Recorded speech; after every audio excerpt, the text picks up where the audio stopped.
بسم اللہ الرحمن الرحیم۔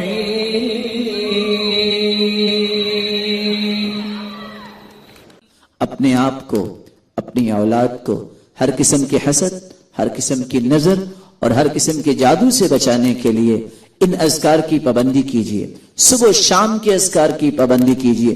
رسول اللہ صلی اللہ علیہ وسلم کے پاس جبریل امین کی آمد ہوئی، دیکھا تو رسول اللہ صلی اللہ علیہ وسلم کچھ پریشان ہے، تو جبریل امین کہنے لگے ارا فی وجہک الغم، میں دیکھ رہا ہوں کہ آپ کچھ پریشان ہیں۔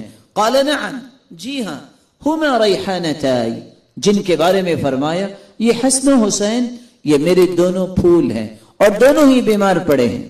تو رسول اللہ صلی اللہ علیہ وسلم کو جبریل امین نے فرمایا آپ ان کو ان کلمات کے ساتھ دم کیجئے، اعیذکما بکلمات اللہ التام من کل شیطان وہام من کل عین لام۔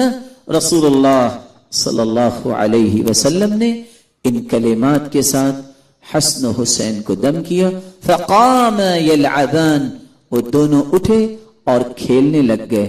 جہاں میں اس بات کی خواہش کرتا ہوں کہ اپنے بچے کو اچھا لباس پہناؤں، اپنے بچے کو اچھا کھانا کھلاؤں، اس کے مستقبل کو روشن بنانے کے لیے اور اس کی صحت کو برقرار رکھنے کے لیے، اس کو شیطانی اور انسانی ہر قسم کی ایذا سے بچانے کے لیے مجھے صبح و شام اپنے بچوں کو یہ دم کرنا چاہیے۔ اللہ رب العزت ہم سب کو توفیق سے نوازے۔